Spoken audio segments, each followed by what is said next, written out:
ఇప్పుడే జీ5 app download చేయండి. చూడండి మీ ఫేవరెట్ టీవీ షోస్ ఎప్పుడైనా ఎక్కడైనా.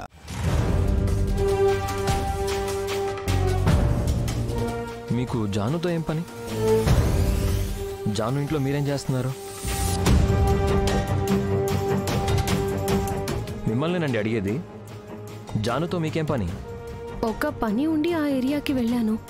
అక్కడ జాను కనిపించింది. చూడగానే ఏదో బాధలో ఉంది అనిపించింది. అడిగితే తన విషయం చెప్పింది. బాధలో ఉందని కాస్త ఓదార్చడానికి వెళ్ళాను. అంటే తనని ఓదార్చేంత స్నేహం మీ మధ్య ఉందా? ఓదార్చడానికి స్నేహం ఉండాల్సిన అవసరం లేదు, మానవత్వం ఉంటే చాలు. జాను ఒంటరిగా ఉంటుంది. దానికి తోడు తనని ఒక వేదన వెంటాడుతూ ఉంది.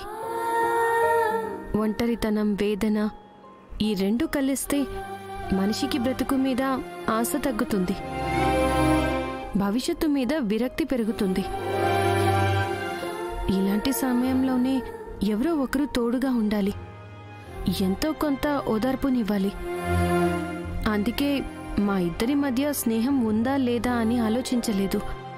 తన సమస్య వల్ల తను ఎంత కుంగిపోతుందో అని మాత్రమే ఆలోచించాను. అందుకే ఓదార్చడానికి వెళ్ళాను. ఏదేమైనా జానును ఓదార్చడానికి వెళ్ళినందుకు చాలా థ్యాంక్స్. తను అక్క అనే ఒక భ్రమలో పడిపోయింది. అక్క అనే ఒక మహమ్మారి తనని పట్టి పీడిస్తోంది. అందుకే జాను సరైన నిర్ణయాలు తీసుకోలేకపోతుంది. తన జీవితాన్ని సరైన మార్గంలో పెట్టలేకపోతోంది. మీరేమీ అనుకోకపోతే వాళ్ళ అక్క మీద మీకు ఎందుకంత కోపం, ఎందుకంత ద్వేషం? కోపం, ద్వేషం ఇలాంటి మాటలు సరిపో. తనంటే నాకు అసహ్యం. తను తన స్వార్థమే చూసుకునే రకం, ఎదుటి వాళ్ళని నాశనం చేసేసే రకం. అందుకే తనంటే నాకు అసహ్యం. తను జీవితాన్ని చదివేసిన అనుభవజ్ఞురాల్లా మాట్లాడుతుంది అన్నారు. తన గురించి అంత గొప్పగా చెప్పి ఇంతలోనే ఇంత నీచంగా మాట్లాడుతున్నారు ఏంటి? తనలో అన్ని రకాల రూపాలు ఎందుకున్నాయో నాకు తెలీదు. హఠాత్తుగా తనంత స్వార్థంగా ఎలా మారిపోయిందో ఇప్పటికీ నా ఊహకు అందడం లేదు. నాకు మాత్రం ఒకటి అర్థమవుతుంది. ఏంటది? ఈ బుర్కా వెనక ఎవరున్నారో మీకు తెలుసా? ఎలా ఉంటానో మీకు తెలుసా? ఈ ముసుగు తీసే వరకు ఈ ముసుగు వెనకాల ఉన్నది ఆడో మొగో కూడా మీకు తెలియదు.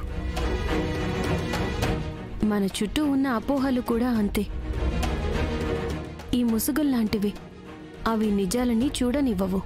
మీరెన్నైనా చెప్పండి, నేను చెప్పిన వ్యక్తికి ఇవన్నీ వర్తించవు. అది నాకు బాగా తెలుసు.